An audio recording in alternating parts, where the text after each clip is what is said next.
자, 오늘은 주식 투자를 할 때 유용한 정보를 제공해주는 사이트 7개, 매크로 쪽과 관련된 거 3개, 그리고 기업 정보 쪽과 관련된 거 4개에 대해서 같이 한번 좀 알아보는 시간을 갖도록 하겠습니다. 이 사이트들 말고도요, 다양한 사이트들이 많고요. 그리고 어떻게 보면은 여러 정보들이 이제 중복되는 케이스가 좀 많지만 제가 주로 많이 보고 있는 사이트들은 이 7가지여가지고요. 7개 위주로 한번 좀 말씀을 드리겠습니다. 먼저 매크로 쪽과 관련해서는 저는 뭐 항상 매크로 쪽과 관련된 정보들을 보지는 않고 다양한 뉴스나 기사들이 이렇게 막 들릴 때 진짜야 하면서 이제 정보를 확인하려고 할 때 그때 한번 들어가는 사이트들인데 일반적으로 매크로 쪽과 관련해서 주된 관심사, 저의 관심사 같은 경우는 미국의 주요 금리 추이가 어떻게 되고 있는지 그리고 주요 경제지표 발표 일정들 그리고 국내 특히나 이제 국내 쪽의 경제지표를 좀 확인하는 관점에서 3가지 사이트를 봅니다. 미국 페드 쪽 사이트 하고요. 그리고 investing.com이라는 사이트하고 한국은행 경제 통계 시스템 이렇게 좀 보고 있는데요. 각각에 대해서 간단하게 좀 살펴보면요. 먼저 페드 사이트인데요. 프레드 세인트 루이스 fed.org 이 사이트인데 여기 들어가면 다양한 정보들이 있지만 주로 제가 많이 보는 거는 이제 파퓰러 시리즈를 보거든요. 파퓰러 시리즈다라고 한다면 현재 시점에서 전 세계에 있는 많은 사람들이 많이 보고 있는 지표, 인기 있는 지표들이 좀 있는 부분인데 뭐 10년 만기 국채와 2년 만기 국채 간에 있어서의 스프레드 그리고 뭐 실업률과 관련된 거 그리고 페더럴 펀드 레이트 쪽과 관련된 다양한 정보들이 있습니다. 그래서 구매에 맞는 정보를 찾아가지고 보시면 되는데 보시고 싶으면 아무거나 그냥 누르고 들어가시면 됩니다. 예를 들어서 뭐 실업률 같은 거 이렇게 누르고 들어가시면 이제 전체적인 추이가 나타나거든요. 그래서 뭐 예를 들어서 지금 오늘이 이제 4월 8일 새벽인데 코로나 때문에 이제 실업률이 뭐 높아가고 있잖아요. 4월 4일 것까지 나와 있네요. 근데 이제 4월 4일인가요? 2020년 3월입니다. 3월. 예. 3월인데 4.4 이렇게 되어져 있네요. 근데 되게 높아진 것 같지만 뭐 아직 우리 금융위기 때 이렇게 보면은 아주 높았던 거의 뭐 한 10까지 갔었던 쪽도 있어가지고 뭐 예측은 더 올라갈 거다라고 예측이 좀 나오는 것 같기도 하고요. 어쨌든 실업률과 관련된 지표들도 볼 수 있고 또 우리 10년 만기 국채와 2년 만기 국채 간에 있어서의 스프레드 요게 우리 뭐 뉴스에서 많이 얘기하지 않습니까? 미 국채금리인데 장단기 국채금리가 역전 현상이 발생했다 이제 이런 것들도 예전에 뉴스에 나왔었잖아요. 보통 이제 장기 국채금리다 그러면 10년물을 많이 얘기를 하고 단기 국채금리다 그러면 이제 2년물 이렇게 얘기를 하는데 10년물과 2년물 간에 있어서의 스프레드는 일반적으로 좀 플러스이죠. 그렇죠? 단기 국채금리보다 장기 국채금리가 조금 높은 쪽이 일반적인데 가끔 0 밑으로 떨어질 때가 있죠. 그때 이제 뉴스도 한번 크게 나고 그런 케이스인데 우리 보면은 작년이었죠. 작년 8월 28일 날 마이너스 0.03 그래서 0 밑으로 떨어졌었지 않습니까? 일반적으로 장단기 국채 금리 이것이 이제 역전 현상이 발생한다 라고 한다면은 보통 일반적인 속설로는 어떤 얘기들이 있냐면 그러면 향후 1년 내에 약간의 리스크 이벤트가 발생할 가능성이 상당히 좀 높다 이제 이러한 얘기들을 하곤 하죠. 그래서 그러한 지표들이 딱 느껴진다 그러면은 천천히 이제 현금의 비중을 천천히 좀 늘려가는 쪽으로 한번 생각해 보는 것이 어떻습니까? 뭐 이제 이러한 얘기들도 일반적인 속설이 있는데 작년에만 그랬던 것이 아니라 우리 2007년도, 6년도에도 0 밑으로 떨어졌었죠. 그러니까 이러한 속설들이 맞는 듯 합니다. 맞는 듯한 느낌도 좀 들고. 또 보면은 이제 이 추이 그래프 쪽에다가요, 추가를 할 수가 있어요. 그래서 뭐 에드라인 같은 거 이렇게 들어가서 우리 뭐 기준금리 같은 거 있잖아요. 그래서 뭐 페더럴 펀드 레이트 쪽인가요? 페더럴 로딩 따라 보면은 우리 이제 미국의 기준금리, 그렇죠? 그걸 이제 레인지 범위로 2008년 이후부터는 좀 바꿔놓은 것 같은데, 어퍼 리밋과 로어 리밋 이렇게 나눠져 있는데 그런 것들도 각각 추가해서 같이 볼 수도 있거든요. 그래서 하나의 그래프에서 본인이 보고 싶어하는 그러한 금리들 이런 것들을 추가해서 좀 활용도 가능하다라고 괜찮은 사이트입니다. 그래서 좀 한번 가끔 확인하실 필요는 있을 것 같고요. 자, 그리고 이제 이 경제 캘린더 주요 지표들의 발표 일정 쪽과 관련해서는 investing.com이라는 사이트 많이 좀 보거든요.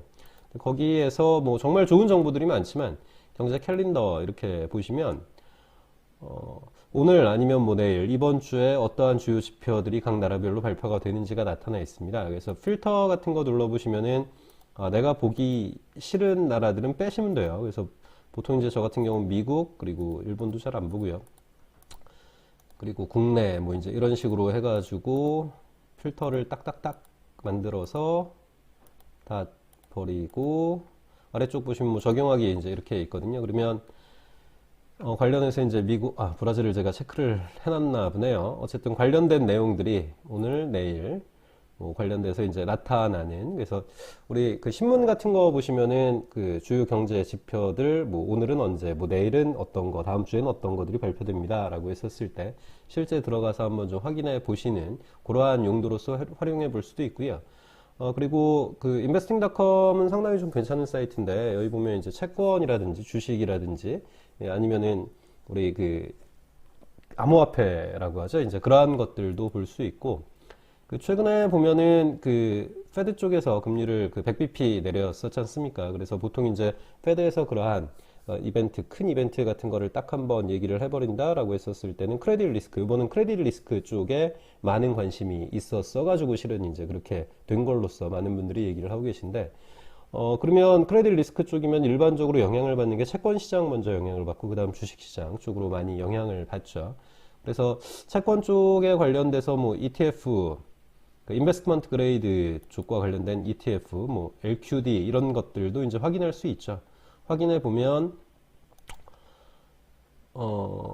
페드가 3월 15일이었나요? 3월 15일인가 16일인가 그때 이제 100bp 일요일 날 내렸는데 그 이후에 계속 빠지다가 그 투자 등급 채권 같은 경우는 3월 19일까지 빠지고 3월 20일부터 이제 반등이 일어났어요. 그러면 그 이후에 이제 주가 쪽과 관련해서는 S&P 쪽 예를 들어서 보면은 얘는 또 어떻게 돼 있냐면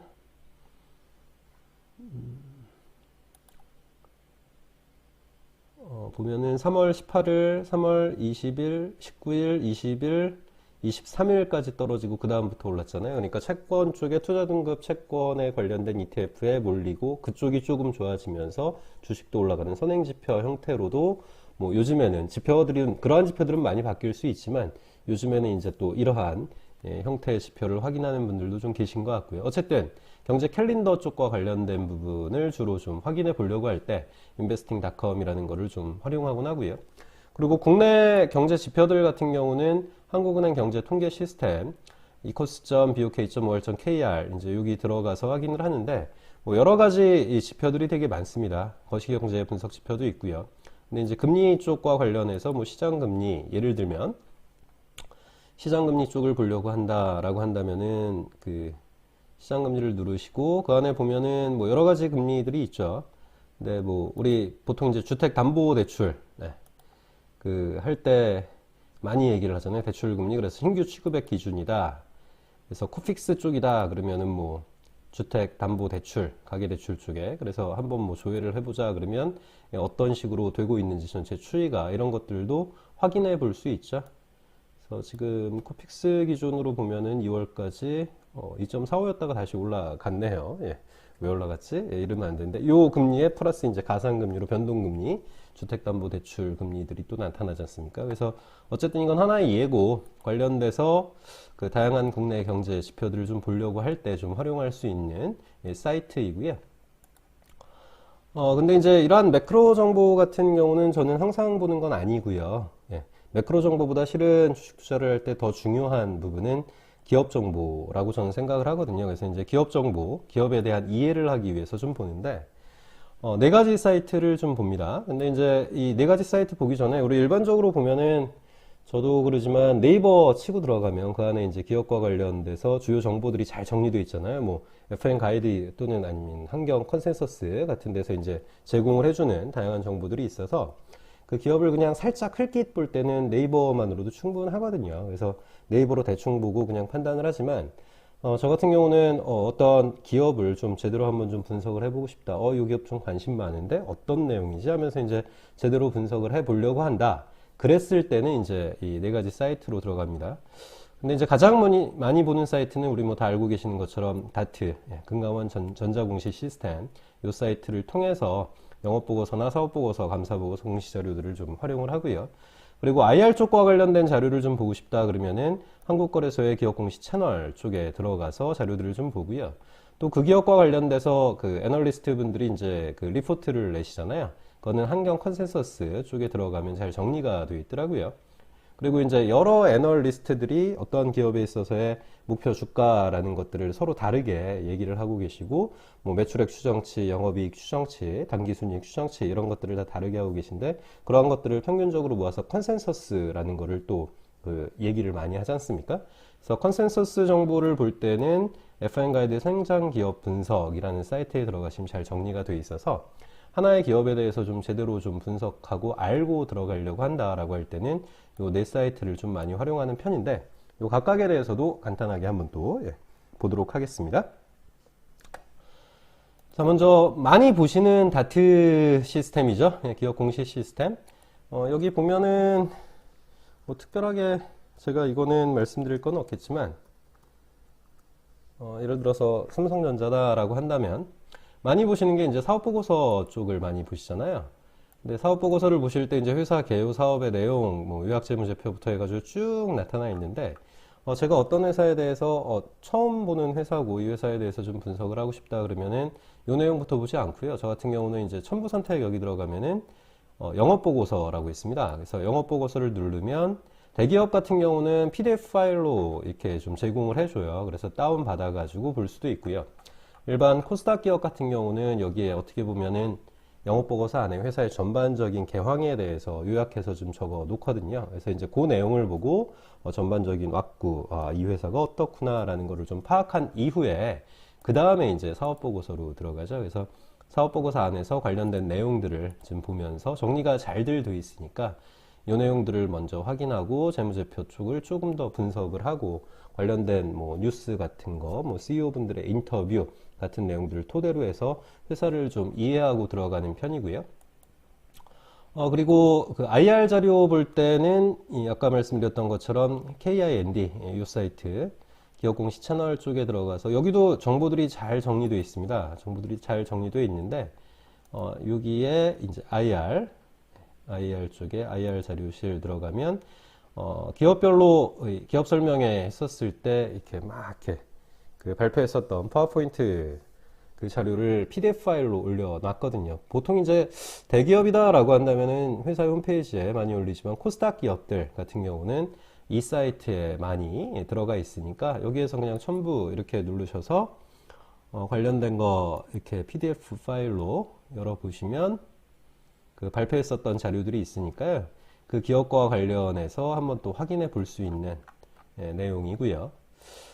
그리고 또 그 기업에 대해서 내가 관심 있는 기업에 대해서 그 애널리스트 분들이 이제 컨센서스라는 거 아니면은 그 리포트 같은 거 이제 이렇게 그 발간을 좀 하시는데, 리포트를 보려고 할 때는 저는 한경 컨센서스로 들어갑니다. 그래서 한경 컨센서스 들어가면 좋은 자료들이 많고요. 여기에 이제 기업 리포트 치고 들어가면 관련된 내용들, 내가 보고자 하는 회사에 관련된 리포트를 볼 수 있거든요. 뭐 예를 들어 여기는 종근당으로 한번 해볼까요? 그러면 종근당 쪽에 관련해서 삼성증권에서 뭐 제시한 리포트들 읽어볼 수 있고요. 다양한 증권사, 투자증권사에서 그 애널리스트 분들이 만든 리포트들을 좀 확인할 수 있고요. 뭐 상향 정보, 컨센서스 상향. 종근당은 오늘이 지금 4월 8일인데 상향 쪽이 하나고 하향 쪽이 세 군데, 세 군데네요. 이렇게 좀 되어 있고요. 그리고 이렇게 개별적으로 컨센서스 현재 적정 주가가 예전보다 뭐 높아졌다, 낮아졌다 이런 것도 필요하지만 전반적인 컨센서스라는 걸 좀 보려고 할 때는 말씀드렸던 것처럼 이 FN 가이드에 들어갑니다. 그래서 conf.fnguide.com에 들어가서 보면 여기에 있는 내용들이 어떻게 보면 기업 정보에 있는 이 내용들이 실은 이제 네이버에서 여기에 있는 정보들을 좀 받아다가 약간 가공을 하는 것 같아요.